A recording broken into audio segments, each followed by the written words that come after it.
നോക്കി. എന്താ വേണ്ടേ? സർ, നിങ്ങൾ കൊറിയർ ഉണ്ട്, ഇതിലൊന്ന് സൈൻ ചെയ്യൂ സർ.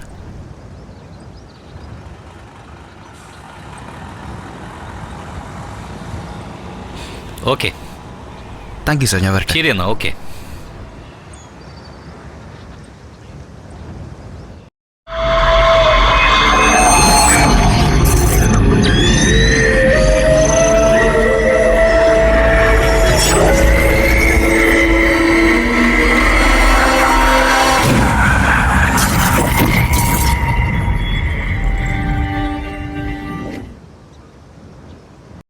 ആരാ ചേട്ടാ വന്നത്? അത് കൊറിയർ ആയിരുന്നു. കുറെ ദിവസമായിട്ട് ഞാൻ പറഞ്ഞില്ലേ മണ്ണാർക്കാട്ടേക്ക് ട്രാൻസ്ഫർ വരുന്നുണ്ടെന്ന്. ഇതാ ജോയിൻ ലെറ്റർ കിട്ടി.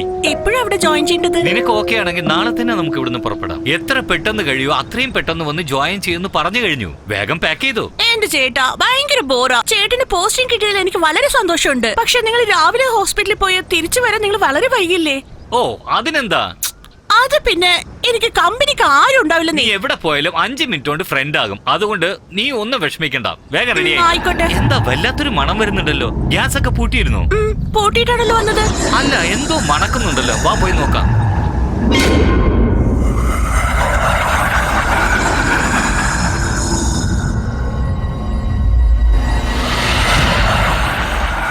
ഗ്യാസ് ഓഫ് ചെയ്തെന്ന് പറഞ്ഞിട്ട് ഓണിലാണല്ലോ ഉള്ളത്. ഞാൻ ഓഫ് ആക്കിയിട്ടാണല്ലോ വന്നത്. പിന്നെ ഇത് വേറെ ആരും ഒന്ന് ഓൺ ചെയ്തു? അത് എനിക്ക് മനസ്സിലാവാത്തെ. ഇവിടെ നോക്ക്, നിനക്ക് എത്ര ടെൻഷൻ ഉണ്ടെങ്കിലും ഗ്യാസ് ഒക്കെ ശരിക്കും പൂട്ടണം. എന്തെങ്കിലും സംഭവിച്ചാ എന്താ ചെയ്യാ? ഞാൻ ഓഫ് ആക്കിയിട്ടാണല്ലോ വന്നത്.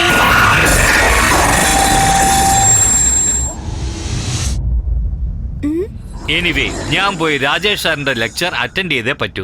അദ്ദേഹം ലണ്ടനിൽ നിന്ന് വന്നിരിക്കാം. ഇന്ന് പ്രധാനപ്പെട്ട ഒരു സബ്ജക്റ്റാ. ഈ രാജേഷ് ആരാ ചേട്ടാ? അല്ല, അദ്ദേഹം വലിയ സൈക്കാട്രിസ്റ്റ് ആണ്. പ്രേതലോകത്തെ കുറിച്ച് അദ്ദേഹം ഒരുപാട് റിസർച്ച് ചെയ്തിട്ടുണ്ട്. I must attend his lecture. എന്നാ ആയിക്കോട്ടെ, പക്ഷെ വേഗം വരണം. പെട്ടെന്ന് വന്നിട്ട് എന്താ ഇങ്ങനെ ചോദിക്കുന്നത്? പാക്കിംഗ് ഒന്നും ചെയ്യണ്ടേ? അതല്ലേ, നീ വേറെന്തിനാ എന്നെ വിളിക്ക. ഓക്കെ, ഞാൻ വേഗം വന്നേക്കാം. ബൈ. ബൈ. ശരി എന്നാ, ബൈ.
ഡ്രൈവർ, ഒരു മിനിറ്റ്, വണ്ടി നിർത്തും. Okay sir.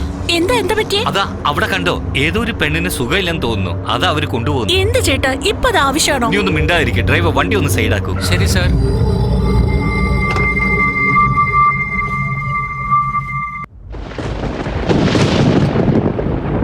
ദിയ, ഇങ്ങനെ നേരെ പോയി ലെഫ്റ്റിലേക്ക് പോയാൽ നമ്മൾ താമസിക്കുന്ന ക്വാർട്ടേഴ്സ് എത്തും. നീ അവിടെ പോയി റെസ്റ്റ് എടുക്ക്. ഞാൻ എന്താ നോക്കിട്ട് വരാം. പറ്റുമെങ്കിൽ കുറച്ച് സാധനങ്ങളൊക്കെ എടുത്ത് അടുക്കി വെക്ക്. എന്റെ ജോലിയൊന്ന് പറയും. നിങ്ങൾ മാത്രം ഇങ്ങനെ കറങ്ങി നടന്നോ? ശരി, വേഗം വരണം. ഓക്കെ, ഞാൻ പെട്ടെന്ന് വരാം. ഡ്രൈവറിട്ട് നോക്കി സൂക്ഷിച്ചു പോണേ. ഓക്കെ, ശരി. ബൈ. ബൈ.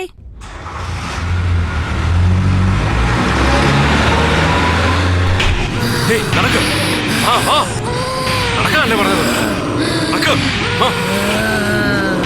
സാമി, സാമി, എന്താ പറ്റിയത്? ഇതാ സാമി. ഇവളിവിടെ തന്നെ ഇരിക്കട്ടെ, ഞാനിതാ വരുന്നു. ശരി, ഇരിക്കാനല്ലേ പറഞ്ഞത്? അനങ്ങാതിരിക്കുക.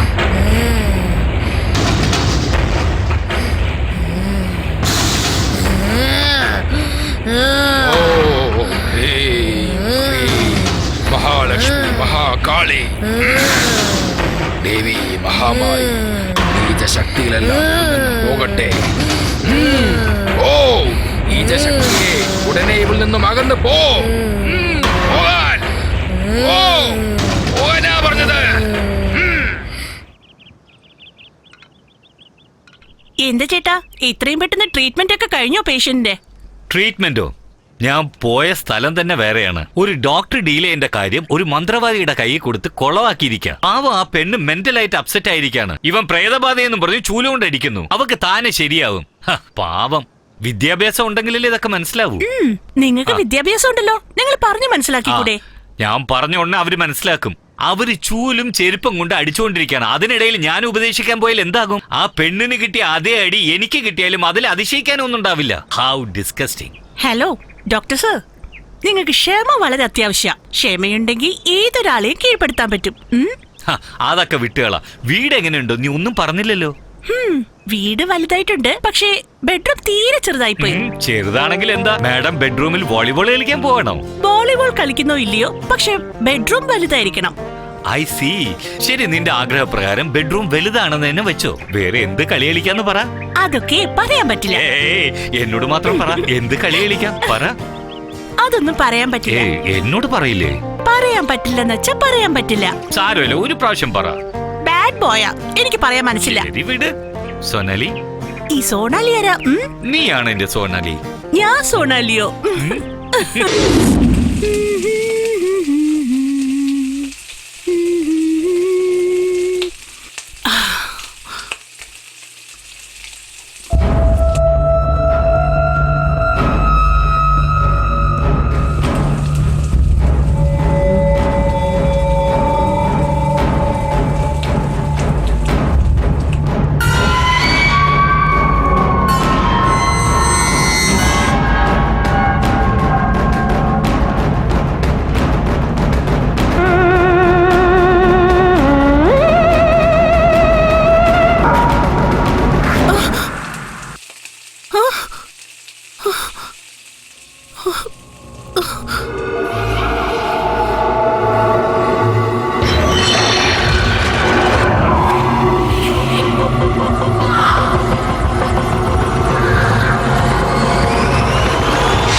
ആകാശ്,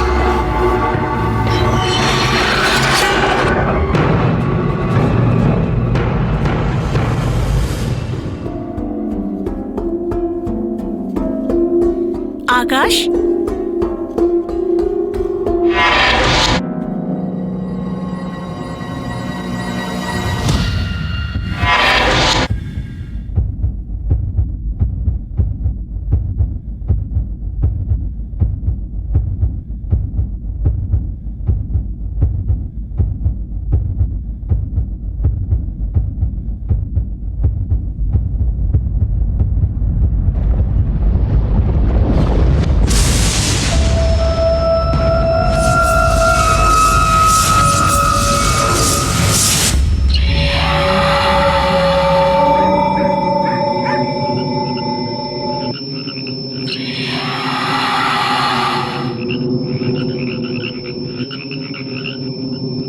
ചേട്ടാ ഒന്ന് എഴുന്നേക്ക്.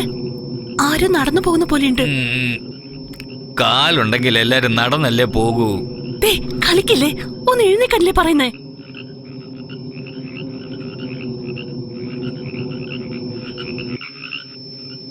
ആകാശ് ഒന്ന് എഴുന്നേക്ക്, അവള് നടന്നു പോകുന്നു.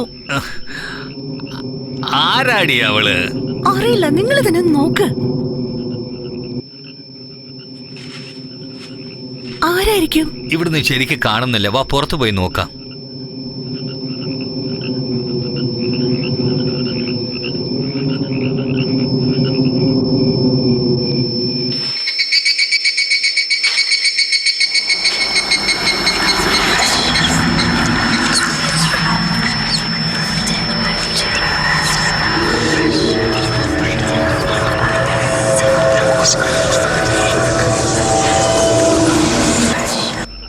അവള് ഈ ഭാഗത്താണല്ലോ വന്നത്. അതാ ഒന്നും മനസ്സിലാകാത്തത്. എവിടെ പോയി കാണാം?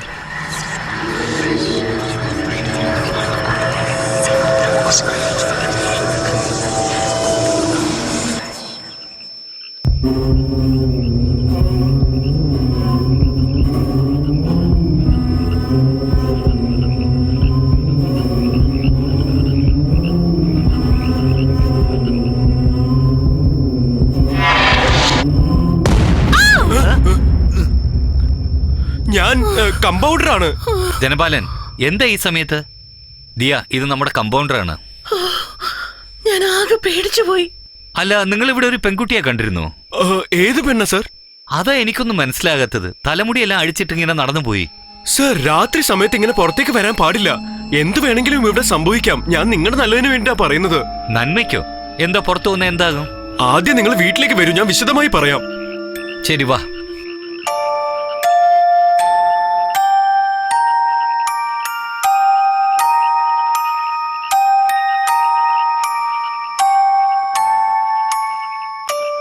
സർ, നിങ്ങളൊരു പെണ്ണിനെ കണ്ടെന്ന് പറഞ്ഞില്ലേ? അതൊരു പ്രേതാത്മാവാണ് സർ.